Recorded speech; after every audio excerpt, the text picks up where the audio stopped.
Bismillah walhamdulillah summa salatu wassalamu ala rasulillah sayyidina wa maulana Muhammadin ibnu Abdullah Allahumma salli ala sayyidina Muhammad wa ala alihi wa sahbihi wa mawala. Uhayyikum jami'an bisalami alaikum warahmatullahi wabarakatuh. Kita puji Allah, alhamdulillahi rabbil alamin, untuk semua nikmat yang kita rasakan hari ini. Mudah-mudahan Allah terus mencucurkan rahmat dan kasih sayangnya untuk kita semuanya. Berselawat kita Allahumma salli ala sayyidina Muhammad wa ala alihi wa sahbihi ajma'in. Pertemuan kali ini adalah sesi kedua kita membaca kitab Al-Matjar Ar-Rabih fi Sawabil Amali Saleh, yaitu kitab yang berisikan tentang hadis-hadis tentang keutamaan beribadah.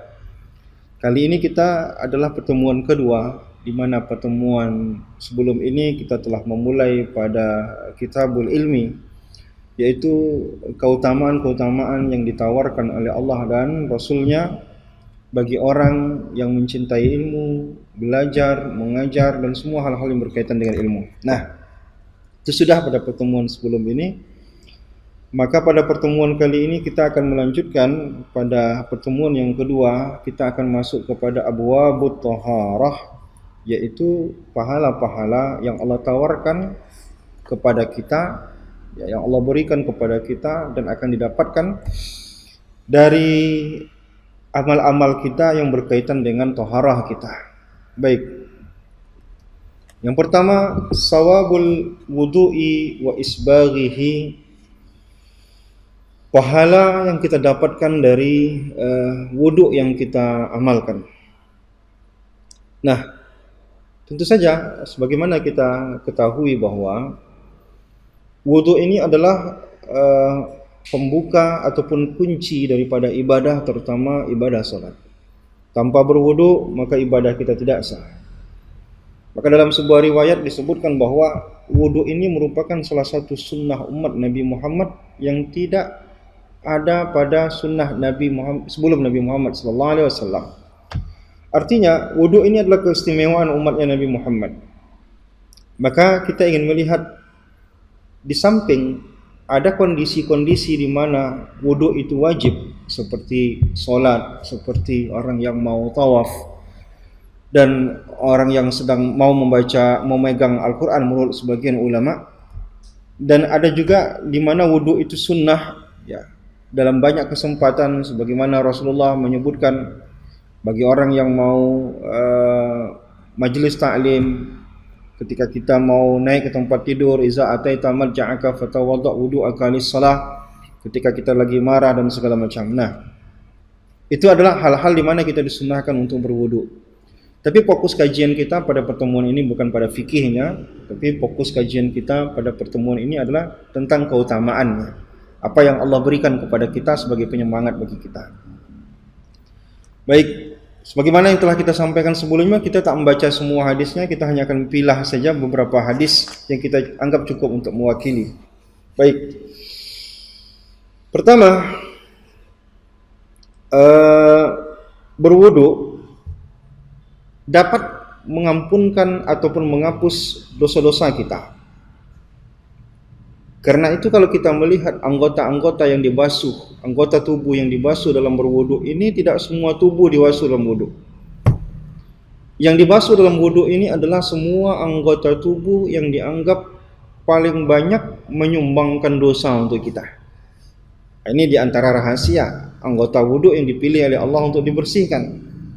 Maka ya, fungsi utama wudu adalah bukan hanya mensucikan seorang hamba daripada hadas, bukan hanya membersihkan seorang hamba daripada najis, tapi lebih dari itu, secara batin orang itu juga bersih, dari segi dosa juga orang itu bersih sebelum dia beribadah kepada Allah. Karena orang akan berhadapan dengan Allah dalam ibadahnya, maka dia dibersihkan secara zahir dan batin. Nah, Rasulullah SAW bersabda dalam sebuah hadis sahih, iza tawadda al-abdu, apabila seorang hamba berwudu, famat madha, lalu dia berkumur-kumur dalam wudunya, kharajatil khataya min fihi, maka ketika dia berkumur-kumur, kata Rasulullah, akan keluar dosa-dosa yang lahir dari mulutnya. Mulut termasuk anggota tubuh yang paling banyak menyumbangkan dosa. Ya, menggibah, mencaci, mencarut, mengadu domba, memfitnah orang dan segala macam. Maka mulut adalah bagian daripada anggota tubuh yang paling banyak menyumbangkan dosa. Maka ketika berwudu, mulut bagian di antara anggota yang harus dibersihkan, ya. Wa fa iza stansara kharajatil khataya min anfihi, ketika seseorang istinsar membersihkan hidungnya, maka ketika itu juga akan keluar dosa-dosa dari hidungnya. Fa iza ghasala wajhahu kharajatil khataya min wajhihi, dan ketika seseorang membasuh wajahnya dalam wudunya, maka akan keluar dosa-dosa dari wajahnya, hatta yakhruja min tahta asfari ainaihi, bahkan dari pelopak matanya ini akan berkeluaran dosa. Dari wajah banyak nih sumber dosa. Di antara sumber dosa wajah ini apa? Mata. Melihat ya aurat, melihat yang tidak baik, ya ketika kita di perjalanan, ketika kita membuka media sosial, ketika kita membuka YouTube, ketika kita nonton televisi, bahkan dalam keseharian kita melihat anak-anak, maka mata ini banyak menyumbangkan dosa. Maka kata Rasulullah apa? Ketika orang membasuh wajahnya, keluar dosa-dosa, bahkan dari pelopak matanya ini akan keluar dosa. Fa iza ghasala yadayhi kharajatil khataya min yadayhi hatta takhruja min tahta azfari yadayhi. Ketika seseorang membasuh tangannya dari ujung jari sampai siku, maka ketika dia membasuh ini, kata Rasulullah, maka akan keluar dosa-dosa dari tangannya ini. Dosa apa yang lahir dari tangan? Memukul, mengambil bukan haknya, memegang yang tidak halal, bahkan akan keluar, bahkan dari ujung-ujung kukunya ini akan keluar, kata Rasulullah. Nah, ini keutamaannya. Fa iza masaha ra'suhu kharajatul khataya min ra'sihi. Ketika seseorang hamba membasuh, mengusap kepalanya ketika wudu, maka dari kepalanya juga akan keluar dosa. Pikiran kotor, pikiran-pikiran buruk, ide-ide yang mendatangkan kemaksiatan, memikirkan hal-hal yang tidak halal untuk dipikirkan, maka itu akan keluar dari pikiran itu. Yang selama hari ini keluar dosa dari situ, maka kali ini dengan membasuh, mengusap kepala, maka juga akan bersih dosa-dosa yang ada di pikiran dan kepala kita. Hatta takhruja min uzunaihi, bahkan dari telinganya pun akan keluar dosa, kata Rasulullah. Karena telinga ini juga mendengar hasutan, mendengar yang tak baik, suka mendengar gibah dan segala macam. Ya, telinga ini juga akan melahirkan dosa. Maka ketika seseorang membasuh, mengusap kepalanya, telinganya pun akan keluar dosa-dosa yang lahir dari situ. Fa iza ghasala rijlaihi kharajatil khataya min rijlaihi hatta takhruja min tahti azfari rijlaihi. Ketika seseorang membasuh kakinya, maka dosa-dosa yang lahir dari kaki ini juga akan berkeluaran, bahkan dari ujung-ujung kuku kaki ini pun akan keluar dosa. Kaki ini sering melangkah ke tempat tidak baik, ke tempat maksiat, ke tempat yang dilarang oleh Allah Subhanahu wa taala. Nah, maka dari hadis ini di antara hal yang kita pahami, ya, kenapa berwudu itu menjadi sebuah amalan? Karena memang anggota-anggota yang dibasuh itu adalah anggota-anggota yang paling banyak menyumbangkan dosa. Maka ketika berwudu perlu ada penghayatan. Penghayatannya apa? Kita bukan hanya membersihkan fisik, tapi kita juga membersihkan batin kita, membersihkan wajah kita secara fisik daripada kotoran, tapi dari segi batin, bahwa wajah ini juga dibersihkan, mata ini dibersihkan, kepala, pikiran dibersihkan, tangan dibersihkan dan segala macam. Oleh karena itu wudu itu menjadi istimewa. Maka orang tidak boleh menyepelekan wudu. Wudu ini adalah salah satu amalan yang dirutinkan oleh ahli ilmu, ahli ibadah, ya, mulai dari sahabat Rasulullah sampai orang-orang alim hari ini. Di antara satu amalan yang mereka jaga adalah mereka tetap menjaga diri mereka tetap dalam keadaan suci berwudu. Nah, itu dia. Baik, itu hadis. Di antaranya adalah bagaimana dosa ini akan mengikis dosa-dosa kita. Oleh karena itu wudu ini penting. Kita 5 kali minimal satu hari berwudu, ya.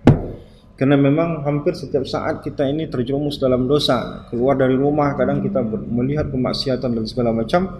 Maka dengan rajinnya kita berwudu, Itu artinya kita telah rajin juga untuk membersihkan diri kita.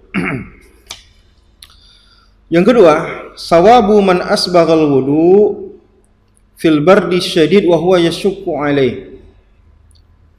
Begini, berwudu itu tidak mudah, ya. Mungkin pelaksanaannya mudah, tapi dalam banyak kesempatan wudu itu tidak mudah. Bagi orang yang di kantornya harus menyingsingkan bajunya, bagi orang yang mungkin ya, perempuan harus melepas jilbabnya, kita kadang di kantor kita harus melepaskan kaos kaki dan segala macam. Nah, kalau di zaman Rasulullah, ya mungkin ada musim dingin yang membuat orang kedinginan ketika berwudu dan segala macam. Tetapi kesulitan untuk berwudu bagi orang yang gigih berwudu meskipun dalam keadaan sulit ada keistimewaan.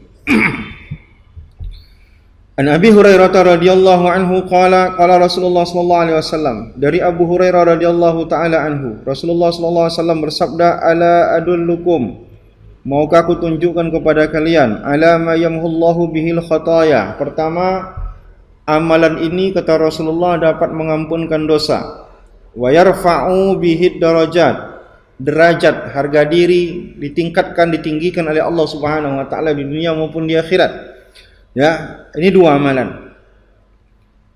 Dua keutamaan. Satu amalan, dua keutamaan. Satu, Allah ampunkan dosa. Yang kedua, derajat kita tinggi di sisi Allah Subhanahu wa taala. Apa itu? Kata Rasulullah, pertama, isbaghil wudu alal makarih. Kita berusaha menjaga wudu kita, ya, berwudu meskipun keadaannya sulit. Sulit bisa jadi karena dingin, sulit bisa jadi karena sulit menjangkau air, sulit bisa jadi karena memang kita ya harus melepaskan sebagian pakaian kita, melepaskan kaos kaki kita, melepaskan gelang jam kita, menyisir ulang rambut kita. Banyak. Memang sulit. Bagi sebagian orang mungkin mudah ketika dia berada di masjid. Dia tinggal ya sing-singkan bajunya lalu dia berwudu. Tapi kalau di kantor itu mungkin tidak semudah itu. Nah, oleh karena itu Allah paham. Tidak semua orang mudah untuk berwudu. Maka dari itu orang yang gigih berusaha berwudu meskipun sulit, Allah kasih keutamaan lain. Nah, ini mestinya kita perhatikan betul ya. Memang kadang cari air agak sulit. Kadang seperti yang saya katakan tadi ya, kita udah sisir rapi rambut kita, berwudu nanti acak-acakan lagi, kita harus sisir ulang. Kita harus lepaskan gelang jam kita, takut basah. Kita harus lepaskan singsing baju kita harus lepaskan kaos kaki kita dan segala macam. Nah, itu dia. Maka berwudu ini kita betul-betul jaga dengan baik. Nah, maka berwudu itu adalah amalan yang bukan hanya dikerjakan ketika kita mau sholat saja. Nah, kalau cuma mau sholat saja, maka banyak dalam sehari itu kita tidak dalam keadaan suci. Maka kalau kita melihat banyak hadis-hadis Rasulullah SAW menganjurkan kita berwudu, menunjukkan bahwa tidak hanya mau sholat berwudu. Coba kita baca beberapa hadis, misalkan Rasulullah menyuruh kita mau tidur berwudu. Ya, ketika kita lagi emosi, marah, misalkan Rasulullah mengatakan innal ghadaba minasyaitan. Ya, wa innama khuliqatis syaitan minan nar wa innama tudfa'un nar bil ma' fa iza ghadiba ahadukum falyatawadda. Kata Rasulullah apa? Kalau kamu lagi marah, lagi emosi, lagi suntuk, maka itu semua datang dari setan. Setan itu diciptakan dari api, dan api itu diciptakan hanya bisa padam dengan air. Maka apabila kamu marah, apabila kamu emosi, apabila kamu lagi suntuk, maka berwuduklah untuk memadamkan api setan itu. Ini menunjukkan bahwa wuduk bukan hanya mau sholat, tapi setiap saat kita pastikan diri kita dalam keadaan suci. Ya. Mempertahankan wuduk bukan berarti kita tidak buang air. Mempertahankan wuduk bukan berarti kita tidak ya buang angin. Ya, maka maksudnya adalah batal wuduk, ada kesempatan wuduk. Nah, maka ini kita melihat ada sebuah kisah yang paling populer dalam bab ini adalah kisah Bilal bin Rabah. Ya. Suatu ketika Rasulullah SAW memanggil Bilal bin Rabah, ya Bilal, bima sabaqtani ilal jannah. Ya. Bilal, apa yang kamu amalkan? Kok kamu sudah sampai ke surga? Bilalnya masih hidup, tapi kata Rasulullah, kamu ini kok udah duluan masuk surga. Ini majazi ya, artinya begini ya. Bukan betul-betul Bilal udah masuk surga, tapi ada suatu amalan Bilal yang dia amalkan, yang kata Rasulullah ini menjadi jaminan Bilal akan masuk surga gara-gara amalan itu.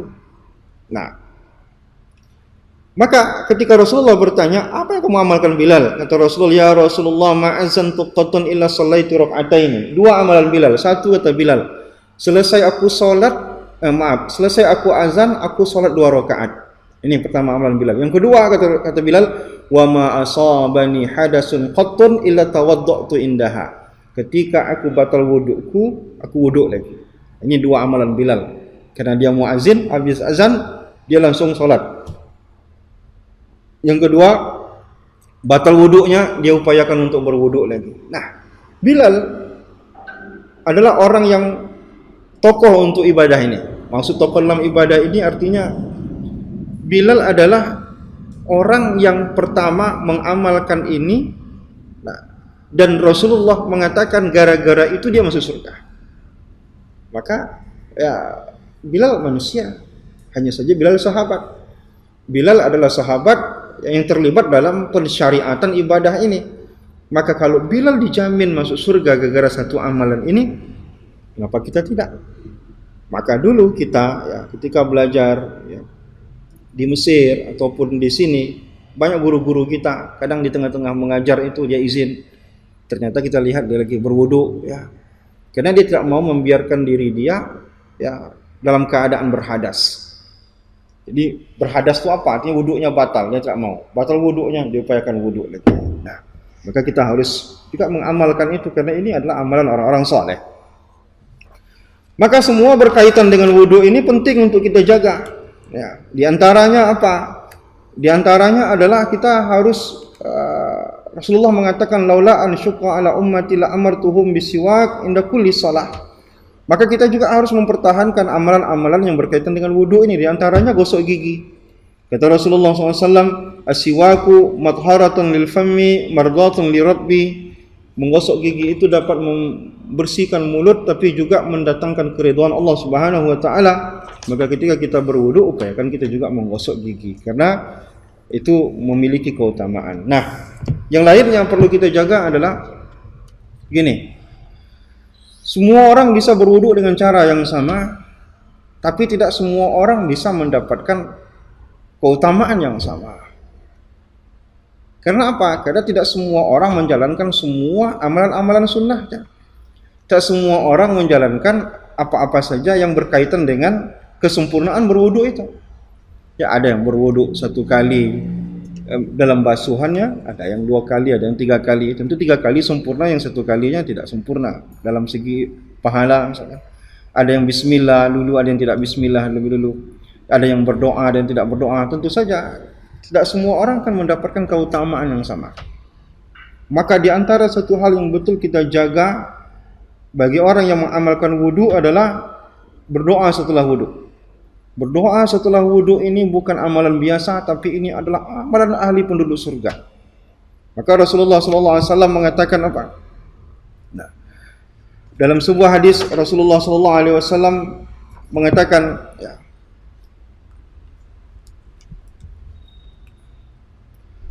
man tawaddoa faqala, barang siapa yang berwudu kemudian dia membaca asyhadu an la ilaha illallah wahdahu la syarikalah wa anna muhammadan abduhu wa rasuluhu ghufira lahu ma bainal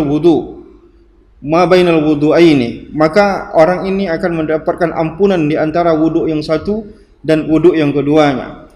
Dan hadis yang lain kata Rasulullah, hadis diriwayatkan oleh Umar bin Khattab, hadis sahih, ma minkum ahadun yatawaddau fayusbighul wudu. Tidaklah seorang di antara kalian berwudu dengan cara yang baik, summa yaqulu, kemudian dia membaca asyhadu alla ilaha illallah wahdahu la syarikalah. Dia membaca asyhadu alla ilaha illallah wahdahu la syarikalah wa asyhadu anna muhammadan abduhu wa rasuluh illa futihat abwabal jannah samaniyah yadkhulu min ayyiha syaa. Orang yang membaca ini setelah berwudu, kata Rasulullah, akan dibukakan untuknya 8 pintu surga. Dia boleh masuk pintu mana saja dia mau masuk dari 8 pintu tadi. Sedangkan doanya saja sampai begitu keutamaannya, apalagi pelaksanaan wudunya. Tapi terkadang kita menyepelekan doa setelah wudu ini. Ini bukan doa biasa. Orang yang mengamalkan doa ini ciri-ciri penduduk surga. Maka kita kadang selalu menyuruh anak kita baca doa asyhadu la ilaha illallah wahdahu la syarika lahu wa asyhadu anna muhammadan abduhu wa rasuluh, tapi kita sendiri tidak baca doa. Nah, redaksinya memang dalam sebuah hadis sampai wa asyhadu anna muhammadan abduhu wa rasuluh. Di dalam redaksi lainnya ditambahkan Allahumma ja'alni minat tawwabin wa ja'alni minal mutatahhirin. Artinya redaksi itu ada beberapa hadis yang bisa kita gabungkan. Intinya jangan kita tinggalkan. Nah, kemudian Bilal bin Rabah juga ketika menjelaskan tentang amalan yang ditanyakan oleh Rasulullah tadi, Bilal bin Rabah mengatakan, wa ara anna lillahi alayya rak'ataini. Setelah berwudu, biasanya Bilal bin Rabah melaksanakan salat 2 rakaat. Baik salat, mungkin ada salat lainnya yang ingin dilaksanakan, ataupun melaksanakan salat sunnah wudu. Nah, ini adalah kesempurnaan ya. Tentu saja berwudunya saja sudah cukup. Tapi kalau kita sempurnakan, tentu yang kita dapatkan juga sempurna. Ada orang berwudu dapat 100, ada yang berwudu dapat 90, ada yang berwudunya dapat 80. Tentu berbeda pendapatan. Karena berbeda pula kesempurnaan yang kita amalkan. Amalkan betul-betul semua sunnah. Mulai dari bismillahnya, mulai dari membasuh tangannya. Setelah itu kita mendahulukan kanan dan kiri. Setelah itu kita menggosok semua anggota tubuh yang kita bersihkan dalam berwudu. Lalu kemudian kita setelah itu berdoa mengharap pada Allah Subhanahu wa taala. Insyaallah ini karena orang munafik dalam dirinya, orang yang bukan ahli ibadah, tidak mungkin dia mau mempertahankan wudu. Karena orang yang mempertahankan wudunya, pertama Allah jaga dia ya dari perbuatan daripada hal-hal yang kotor, baik secara fisik maupun secara non fisik. Artinya apa? Orang bersih, suci, maka hal kotor sulit untuk menghampiri dia, baik menghampiri pikirannya maupun menghampiri perbuatannya. Mudah-mudahan semua yang mendengarkan video ini tergugahlah hati untuk senantiasa ya, menjaga diri tetap dalam keadaan suci. Semoga kalau seandainya Bilal bin Rabah ini adalah penyebab Bilal bin Rabah dimasukkan oleh Allah ke dalam surga, mudah-mudahan ini juga menjadi penyebab, salah satu sebab Allah memasukkan kita dalam surga. Terima kasih atas segala perhatian, mohon maaf atas segala kekurangan. Assalamualaikum warahmatullahi wabarakatuh.